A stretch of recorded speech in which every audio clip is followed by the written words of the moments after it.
Hey everyone, thank you for joining tonight. My name is Josh Morton and I am the Director of Business Services with Ardent Residential. And I'm joined by my co-host, Jennifer Carter with Avid Contractors. Hi, Josh. How's it going? It's going well. Thanks for joining, Jen. Yeah, absolutely. Happy to be a part of this. Yeah, I definitely appreciate it. So tonight is a recap on the webinar that I hosted a few weeks ago on the differences and the importance of vendor management versus project management. So I wanted Jennifer to be on this evening with me, as she is she is with Avid Contractors and she oversees a lot of project management services. So we're going to talk about that from a vendor perspective and the management company's perspective this evening. So let's jump into it. Jennifer, what is vendor management to you?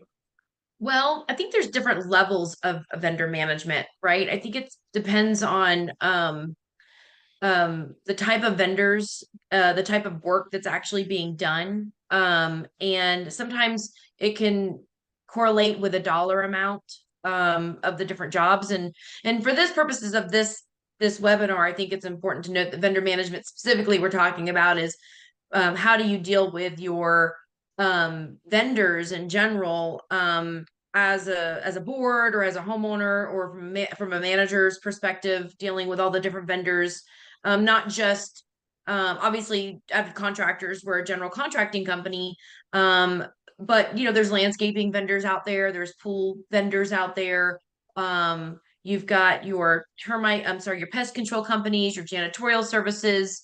There's a lot of vendors out there to manage. I think when it comes to managing any type of community association, and it's a lot to manage. And then you get into the actual minutia of the specific vendor's job that they're doing for you, right? So I think that there's a lot of different ways that you can go about managing your vendors, but I think the best thing that you have to have right out right out the gates with your vendor is you have to have a trusting relationship with them.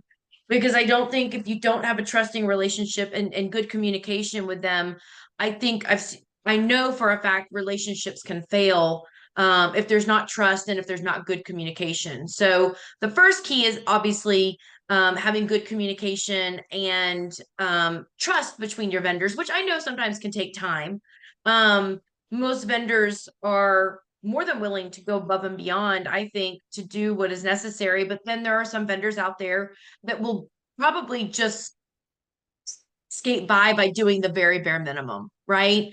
I think it's also to note when you're talking about vendor management is understanding what it is your vendor is actually supposed to be doing for your community association. Like what is it they're actually scoped to do? A lot of times when I talk to board members and I'm talking to them about a specific, in my case, construction project, and we start to talk about the scope, things will come up after we've completed our job that were never part of the original scope. So you have to remember what it is your vendor is supposed to do and what it is your vendor is not supposed to do. Because, unfortunately, vendors don't work for free. So if there's things outside of their scope that they need to do, they're going to have to charge for that. And again, that comes back to the communication point, right? You got to have good communication with your vendors. And so I think that the other thing you have to consider outside of the scope, outside of good communication and trust is you need to be able to hold one another accountable. So, you've got to be able to, as a manager or as a board member, you want to be able to hold your vendor accountable for what they are supposed to do, right? Making sure you understand what their warranty terms are, making sure that you understand that nothing has been done throughout a specific project where something, maybe a corner was cut that could potentially void warranties. So I think that those are all the things that involve vendor management, I think at a very high level. Thanks, Jen. So going to your comment about communication, from a management standpoint, communication is definitely key. How would you say, from the vendor perspective, your relationship with management companies, managers, and board members, like as it correlates with communication, like if it's really good communication or if it's poor communication, if that question So makes. yeah, for us, communication is the answer to all your problems, right? So for what we do at Avid, of course, the communication is the most important thing to us. There's something I always say that you want out of the perfect vendor, right? There's when I have conversations with boards, even back in my management days when I used to manage community associations, as a manager, I would tell my boards, listen, there are four things you want from the perfect vendor. Four things. If you could have the perfect vendor, these are the things that they would do. And one of them is obviously good communication. But the second one is competitive pricing, right? You want competitive pricing. The third thing you want is quality work. And the last thing you want is you want the repairs done in an actual timely manner, right? You don't want to have to wait around for months and months and months to have simple jobs to be completed. So your perfect vendor will carry all four of those qualities. However, the reality of how it works with most vendors, you can only pick two. So if you can only pick two, which two are you going to pick? Yeah, that's very true. That's very true. I love that. Thank you for sharing that, Jennifer. Let's move on to the difference between project management and vendor management. Obviously, there's a huge difference when it comes to the scope and time allocation, the resources, the budget cost involved. So let's talk about like the discipline of planning and organizing any large scale project that would fall under the project management scope. Well, I think that there's project management. There is a level of project management for um any type of vendor, really any type of anything a vendor's doing, right? There it's really project management is a type of oversight, right? So even if you have your landscaper cutting the lawn at the entrance of the neighborhood and around the amenity and common element areas, or the pool vendor performing pool services, somebody has to provide oversight, which I consider project management to those vendors. And specifically when you're talking about work orders, even your day-to-day maintenance needs, things as simple as fixing a latch on a door, somebody has to provide oversight of that project, even if it's small. So there's definitely I call that work order management. But it is a type of project management. But for your larger scale projects, those projects that usually they're usually defined at a dollar amount, so usually over $5,000 would typically require a project manager to oversee because there's a lot more involved in an actual larger scale project management. But what I will also tell you is that there is two different phases of a large scale project management. There's two phases. The first phase is essentially the bid procurement phase. So you have to come up with a scope of work, a very clear and defined scope of work. You have to put together a formal request for proposal that will include questions that will eliminate some less qualified potential vendors in that RFP. You need to be able to provide deadlines and expectations about the project. You need to be able to identify, obviously a timeline for when repairs need to start. The request for proposal, the formal RFP, will include the scope of work that's agreed upon. And then once you have all that crafted, which takes a long time, honestly, to put one together properly. What materials are going to be used? What kind of warranties are we looking for? The devil's in the details. So it's really important to have a very clear scope, and it's very important that you have a clear scope so that all of your potential bidders are all bidding on the same thing. When I was in management services, I can't tell you how many times I would see quotes that came in from other vendors, from competitors for projects that didn't even look like the same thing. I didn't even think they were talking about the same thing. And vendors have a habit of adding in things, additional things into their scopes. If you don't give them clear direction, they're gonna give you whatever they think is needed. So you have to give them clear a clear defined scope so that they're all bidding on the same thing. And when you sit down to look at all the proposals that come back from all the vendors, you are really comparing a true apples to apples comparison, right? So part of the bid procurement is not just obviously the creation of the formal RFP and the scope, but it's also holding a pre-bid meeting on site with all of the vendors that have been invited to bid on the project. So you want to be able to offer an opportunity for all the vendors to come on site to review the project, to ask questions, to walk the job. You'll also eliminate some vendors then at that point because they'll decide that maybe it's just not something they can do at that time. But you hold that pre-bid meeting to answer those questions, to do that walkthrough, and then you give them a deadline in which they are to produce the estimate along with answers to all of the questions that are in the RFP.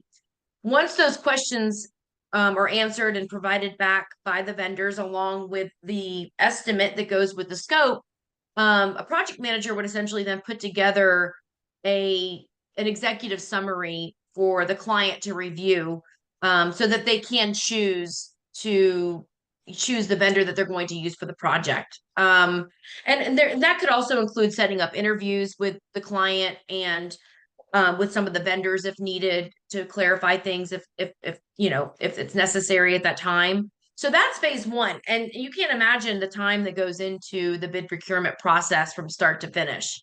The second phase is then the actual oversight project management of the job itself. This is after the client has chosen the vendor they want to move forward with. And let me tell you something. Everything and anything will go wrong in any project. They're never perfect.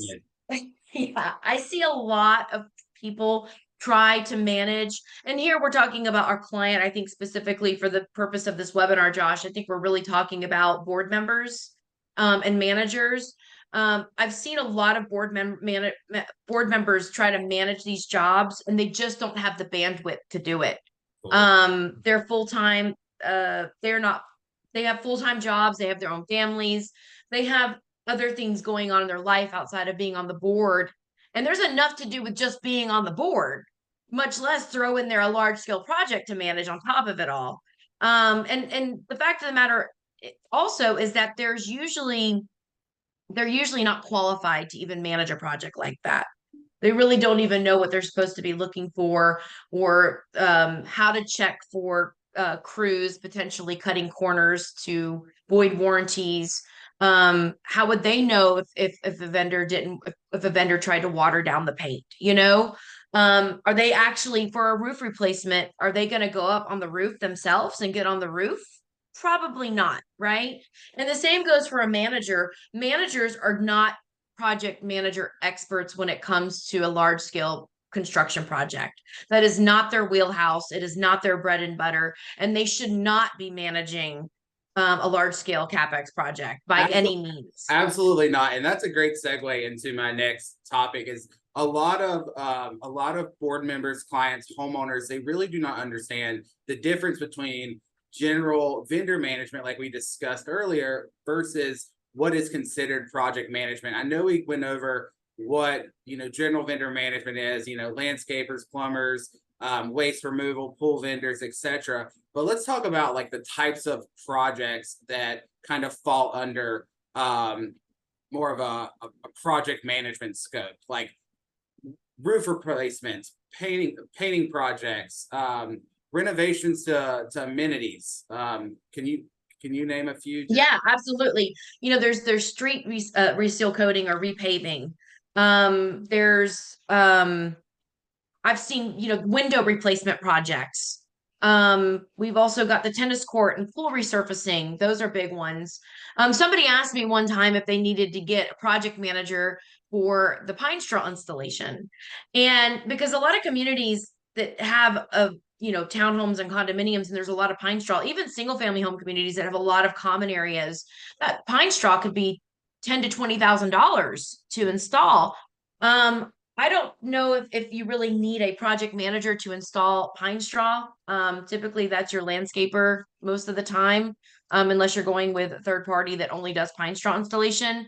But it's not a bad idea, again, to provide some sort of oversight, to ensure that they have gone and they've hit all the areas that they're supposed to lay pine straw down for.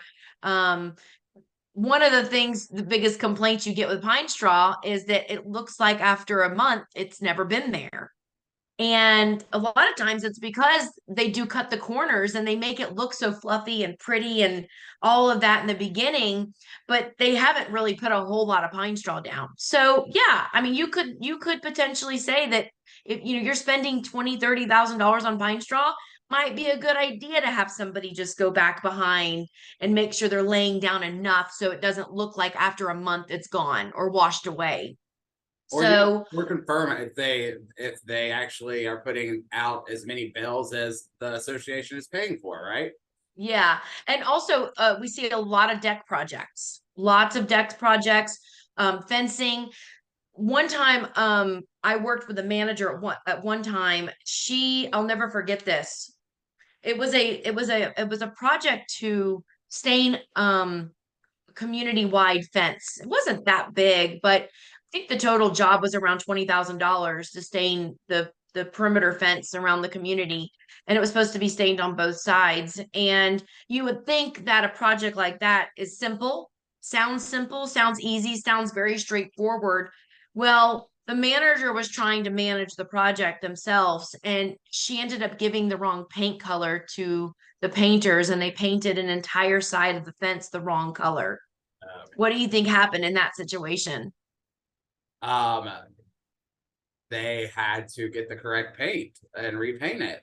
And they wanted to know who was going to pay for it. Yeah, I've seen that's another problem I think industry wide is a lot of managers try to take on the responsibility of managing these large scale projects that they really have no business at the end of the day managing.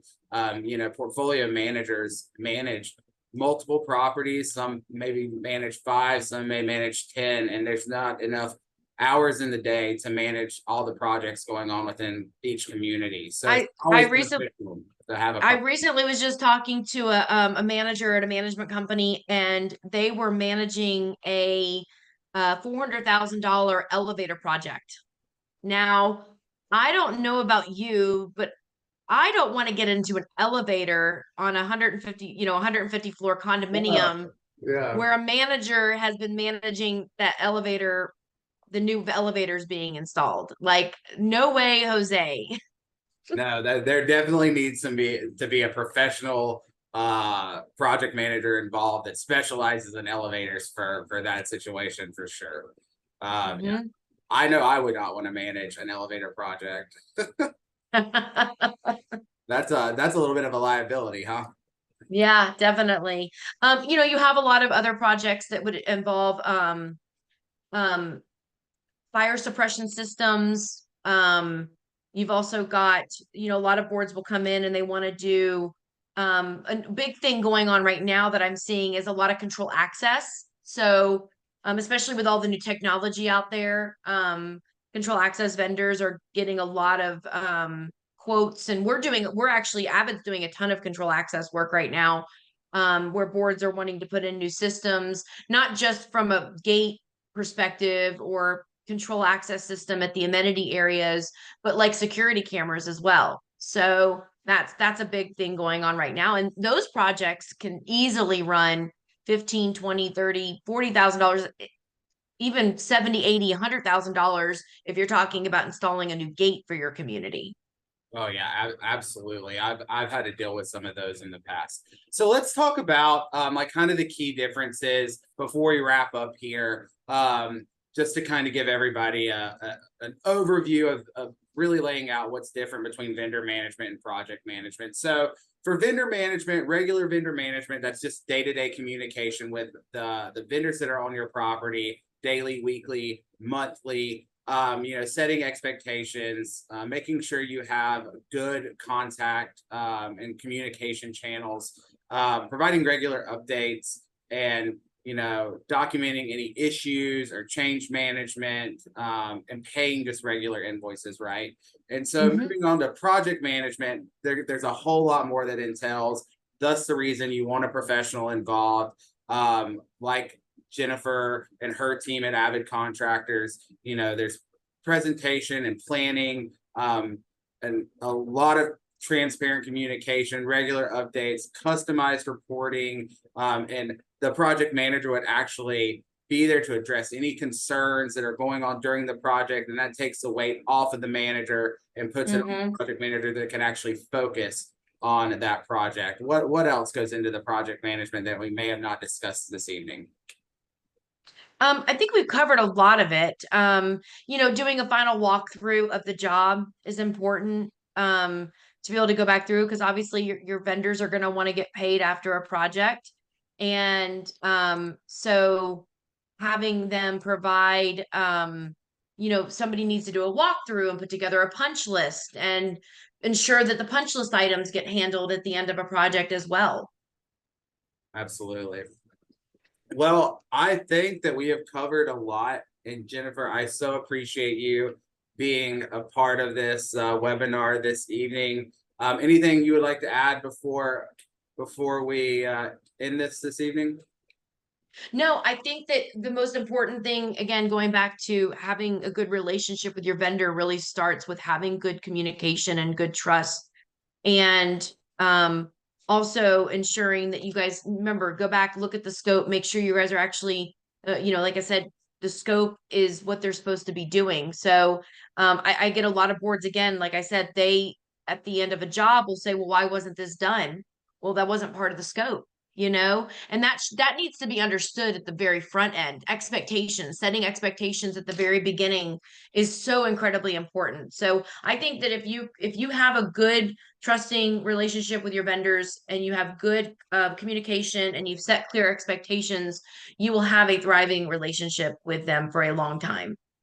Absolutely. And Jennifer, if a board member or a manager with another management company wants to get in contact with you to discuss project management, would you please give out Avid's information on how to contact you? Absolutely. We would love it if you guys could email us at support@avidcontractors.com. That's support at Avid, AVID, contractors with an S on the end.com. And our phone number is 833-GET-AVID. Thanks, Josh, for having me a part of this webinar tonight. Awesome, Jennifer. I so appreciate it. And we'll talk soon. Have a great evening. Sounds good. Thanks so much. Bye-bye.